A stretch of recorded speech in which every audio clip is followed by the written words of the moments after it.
জগন্নাথ ধাম। আর এই জগন্নাথ ধামে জগন্নাথ থাকবে আর রথ থাকবে না, এমনটা হতে পারে? প্রথমে বলা হয়েছিল যে এবছর প্রস্তুতি না থাকায় রথযাত্রা দীঘাতে হবে না।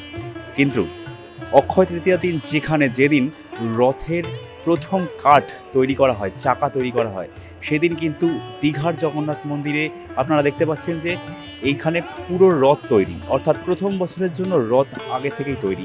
এই রথই হয়তো প্রত্যেক বছর ব্যবহার করা হবে। ডান দিকে যে রথটা লাল হলুদ রঙের, সেই রথটি হচ্ছে নন্দিঘোষ রথ, জগন্নাথ দেবের রথ। এই রথে কিন্তু 16খানি চাকা থাকে, 16টা চাকা। আর সব থেকে বাঁ দিকে লাল সবুজ যে রথ, সেই রথটি কিন্তু বলরাম দেবের, অর্থাৎ বলরাম দেবের রথে আর জগন্নাথ দেবের রথের মাঝখানে থাকে সুভদ্রার রথ। এবছর রথযাত্রা পড়েছে শুক্রবার, অর্থাৎ উইকেন্ডে।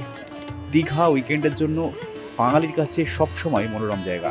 আর রথে কিন্তু এবার বাড়তি উত্তেজনা আনবে এই জগন্নাথ মন্দিরের রথযাত্রা, দীঘার জগন্নাথ মন্দিরের রথযাত্রা। রথযাত্রা 1 সপ্তাহ ধরে চলবে। ইতিমধ্যেই মাসির বাড়ি তৈরি হয়ে গিয়েছে এই পুরনো দীঘাতে। সেখানে গন্ডিচা মন্দিরে উদ্বোধন হয়ে গিয়েছে, যেখানে রথ রাখার একটি বন্দোবস্ত করা হয়েছে।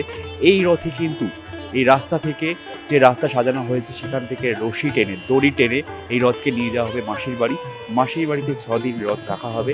তারপর এই রথ আবার ফিরে আসবে জগন্নাথ মন্দিরে, এবং এই স্থানে রথ সারা বছর থাকবে। এবং রথের যে রিচুয়ালস, রথযাত্রার সময় যে রিচুয়ালস, যে রীতি, যে আচার, যে নিয়ম জগন্নাথ দেবের জন্য পালন করা হয়, সেই নিয়মগুলো কিন্তু একই রকমভাবে পুরী দীঘাতেও পালন করার চেষ্টা করা হবে।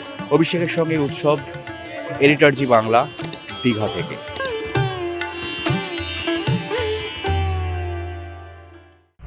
ফলো করুন এডিটর জি বাংলা।